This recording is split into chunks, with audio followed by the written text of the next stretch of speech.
So Steve, as we sit here at the end of June, it's the end of the quarter, and also it's mid-year, I noticed that some closed-end fund price returns are quite attractive on both a monthly and a year-to-date basis relative to some broad asset classes. Can you kind of take us through performance and what's driven performance? Most closed-end fund investors, if not all closed-end fund investors, are happy with their 2016 returns. The average closed-end fund is up about 9% year to date, and about 2/3 of that comes from net asset value performance. And so stocks are up, spreads are narrowing on corporate bonds, and interest rates are down. And so most asset classes are positive, both risk-free asset classes and risky asset classes. And so that NAV return has contributed about 6% of the average closed-end fund's total return, and then you add about 300 basis points for discount narrowing. Steve, where does this put us in the context of historical returns? I mean, is this a outlier from a positive return standpoint, or has this happened more frequently than people might expect? I mean, again, since 2/3 of the return is coming from net asset values, there's certainly been periods of time where closed-end fund NAVs have risen this way in the first 6 months or any 6-month period of time. To have 300 basis points of discount narrowing, that's certainly significant. It's not an outlier by any means. We started at a very wide base. Discounts were too wide coming into 2016.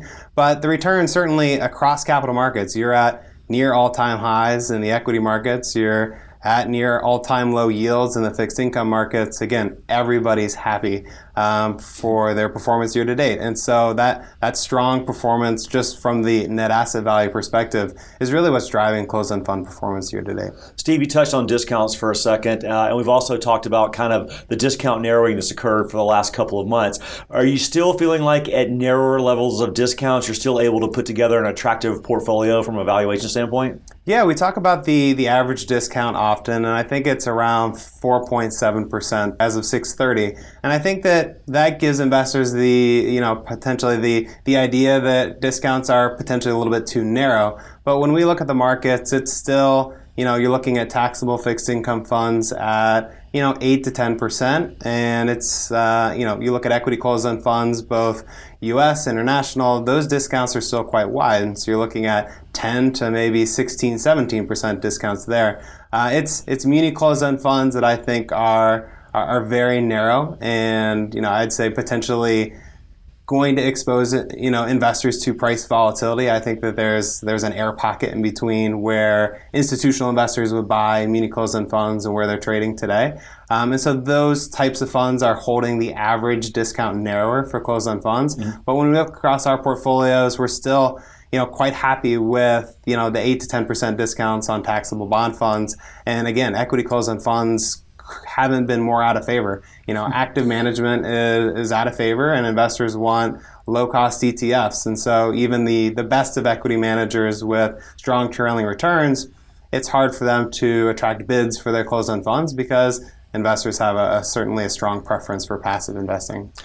Changing topics on you for a second, let's talk about macroeconomic events, something that we don't frequently talk about when we're talking about the closed-end fund market and how RiverNorth sort of approaches that market. Obviously, the market and market participants were deeply concerned about Brexit over the last 4 to 6 weeks. How did that impact closed-end funds, both sort of leading up to the vote and then certainly around some of the capital markets volatility once the vote occurred? The closed-end fund market was rallying into the event. Closed-end funds sold off for maybe, let's call it 10 trading hours, and they ripped higher. Ultimately, most closed-end funds are at multi-year highs, and so if you would have asked us at the beginning of June whether, if Brexit it occurred, would we have thought closed-end funds would have hit multi-year highs? The answer is probably not. But ultimately, investors have come to the conclusion that interest rates aren't going anywhere across the globe, and this ultra-low interest rate regime is going to stay. That has resulted in a massive rally in both fixed income, spread products, risk-free assets, and even equities. And so you have this environment where net asset values are incredibly strong. Discounts are narrowing, which makes the price returns on closed-end funds even better. You combine that with 6.5% to 8.5% yields, and investors are clamoring to get closed-end fund exposure. It looks ridiculously good on a relative basis to buy closed-end funds, which are frankly still cheap relative to their historical averages, and certainly cheap from a relative to perspective to other kind of yield type securities that investors are going for. And so the market, in my view, could not be more favorable to closed-end funds because, again, you're still looking at what I think are wide discounts, and really the relative attractiveness of these securities, it hasn't really looked much better. And again, given the performance year to date, that's just kind of the warm fuzzies that most investors need to put more capital to work. They want to buy securities that seem to be doing well. Steve, last question, and I'm going to play devil's advocate for a second to your last comment.